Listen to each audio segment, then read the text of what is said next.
Jesus reveals through Jacob Lorber in The Spiritual Son, a Philosopher and a Fanatic. Messages of Jesus Christ on the spiritual life in the beyond, given through the inner word to Jacob Lorber. Volume 1, Chapter 30. Discussion in the Hereafter, a spiritual philosopher and a fanatic. The evangelist Mark leads through the outer darkness.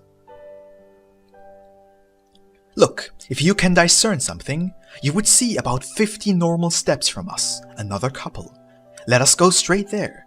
Then we will reach them immediately. They too do not need to see us. We indeed find a place for our purpose. Therefore, we will go there quickly to hear something new. Well, we already are with them, and as you can see, this time there is a difference in gender in this couple. An exceptionally poor woman looking exhausted, and a man looking emaciated unto the last drop of blood, and having barely enough energy to drag himself along tediously. Look, she reaches out to him with her hand and welcomes him. Listen now what these two discuss with each other. She says, "Dear heaven greets you. It makes my heart so happy that dear fate has brought us together once again at last. Yet I must admit that I never thought I would meet you in such a place. For I always thought that you, God knows how blissful it would already be in heaven because of you, for as long as I could remember, you were on earth such a pious and righteous man. You indeed were a very learned professor in religion, and because of you have so many stout and worthy spiritual ones entered soul care. And now, dear heaven, do I find you here in this miserable place, in such wretchedness, in which the dear God knows why you have rightfully come to 2 months ago." He says, "Yes, dear friend, it grieves me that you would find yourself here, but this is how it is. You, just as I, is an emaciated being here. Heaven, if it exists, knows how we had golden expectations of a happy life in the hereafter. But how happy life is, and what the reward is for all our good deeds upon earth, I do experience now for many years, and you, esteemed wife, as you said, now already for 2 months. She says, "No, dear heavens, if I think back on what a strict life you have led, how you have no possession upon earth.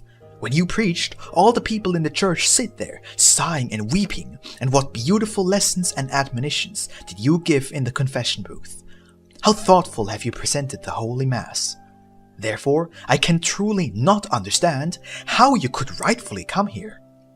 For people like us, it is understandable, for one might have kept silent about many sins during confession, because one could not, despite all searching of one's conscience, not remember it. But how you, who knew it all and have fully investigated his life with all its actions and deeds, came rightfully here, this would, as said, only heaven know. Do you have no suspicion of why you have come to this judgment?" He says, "Oh, esteemed friend, I certainly have many presumptions, but my thoughts about this you would not easily understand." She says, "Oh, I beg you, do tell me frankly about it.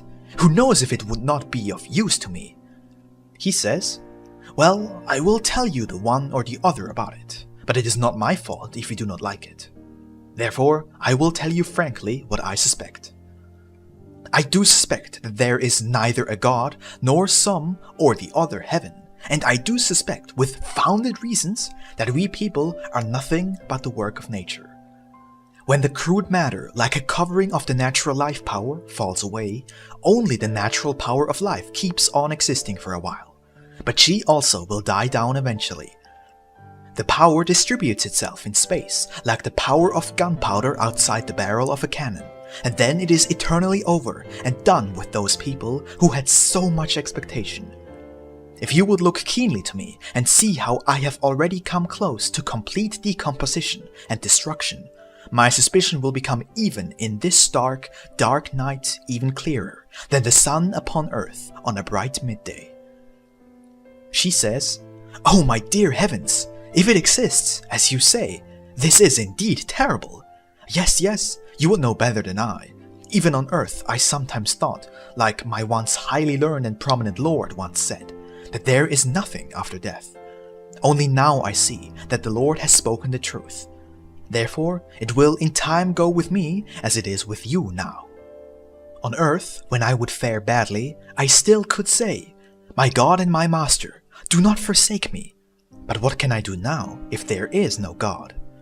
Would you, my esteemed friend, be able to tell me how it is then with Christ and his mother, the Virgin Mary? Why then have we upon earth prayed so many rosaries to both of them?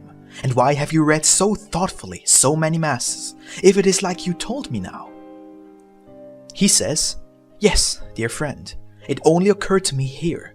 The higher lords upon earth would not be able to keep the general people in check if they would not have developed some or the other god, and therefore some or the other religion. It is an easy play to keep the dumb rabble in tow with religion. It works diligently for them, that they would be able to live in their palaces and castles without a care, fatten themselves on soft beds and chairs. Therefore, they appoint spiritual officers and leaders everywhere who are kept properly dumb themselves, to keep the general people dumb as well. Whenever such spiritual officials would use their brains, they are getting promoted quickly, letting them live a good life, in order that their clear thinking would pose no danger to the high lords. But to give such religion, which has no meaning, a somewhat meaningful hue, they must decorate it with all kinds of mysticism, that is, meaningless ceremonies, without which it would not have the desired effect on the general people. See, esteemed friend, such was the case with me. On earth, I very well saw that it must be much different with the afterlife than what I have preached from the pulpit. I have, to be understood, only very secretly asked the great lords in power for an explanation. I never received one, but instead, I don't even know how myself, I quickly received an important promotion. I became a well-paid professor, and finally even a director of a seminary. I do think that the lords have seen that I was too smart for a lower office. Therefore, they gave me a better one, that I would not, with my ability, be harmful, but only useful out of self-interest. I always, truly just lived like a complete honest man. But what was incredibly stupid of me, and which I already regret, is that I did not see through it in the beginning, that I was only being deceived with such a promotion, as well as with the fact that I have, in my well-paid job, apparently for my own well-being, lived a too foolish and spiritually strict life. I did think, such a life of self-denial will soon give me the dignity of a bishop. But I have solely misjudged this, for the high lords have exactly calculated that I did possess the correct amount of stupidity for my assigned office, for me to not be dangerous to them anymore. They could, therefore, leave me unconcerned in my place. You see, esteemed friend, this is the case with religion everywhere in the world. Therefore, as I said already in the beginning, we have both been deceived. She says, "Only now, for the first time, is a light dawning on me. Would I have known this on earth, how much pleasure I could have had. For I was, as one would say, a pretty and wealthy girl. How many young men have competed for my favor, but out of pure religiosity I could barely look to anyone, and stayed a spinster for the sake of our dear Master and the Blessed Virgin Mary. And on top of it all, I left all my wealth to the church during my life. Oh, how stupid I was! Would I have become a happy whore, and would have had some joy? Now the saying is applicable to me. A timid dog will not become fat. No, best friend, if this is truly as you have said, I would want to curse and renounce everything. But no, this I will not do. Even if it would go worse with me, I will, even out of habit, call unto God and the Blessed Virgin Mary. I very well remember that the calling unto Christ and our dear Lady did sometimes help. Therefore, I think, even if they should not exist, that I have not gained anything by praying to them, but I also did not lose anything either. I do not need to chide myself that I am in this stark resort, being punished because of my way of life. The only thing is that I maybe have spent too much time with the spiritual ones, yet it never spoiled my chastity, for on that terrain I have never allowed myself anything. I indeed did often besmirch people who I regarded to be bad, and sometimes, yet only to the spiritualities, vigorously dragged them through the mire. With them I also cursed all Lutherans, Jews, Turks, and heathens in the name of God the Father, Son, and Holy Spirit. But the spiritual Lord said that one, as a truly believing Christian, certainly should do this. After this, they did add that one should pray for them, in order that they may convert to the true religion. I, therefore, have done this, and have, as it should be, first cursed them, and then prayed for them. Maybe it was wrong, I would not have known. I also gave unto the poor, not so much though, for I rather gave my wealth to the church, because I thought that the spiritualities would be better able to disperse it than I could. So, have I, the more I ponder about myself, come here completely innocent in this judgment? But of course, if it is as you said, then the one or the other prayer has hurt me as little as it benefited me. But as I said, I stick with calling unto God and our dear Lady, and will drag myself along in this place as long as it goes. Maybe I will encounter someone else who has something better to tell me than you, my otherwise much appreciated friend. I bid you farewell, for I see I will not become happier in your company. It would have been better for me, the way I feel now, if I would never have met you. For only now I see that stupidity makes one happier than an ever so sharp mind. I'm just glad that I did not end up in the feared purgatory or even in hell, for I am faring not that bad after all, because I have, besides hunger, no pain. I do have to satisfy the hunger with grass, which is in abundance here. If only it does not get worse, I will get used to this food. Therefore, farewell. He says, Yes, farewell to you too, and take care to gain from the eating of the grass.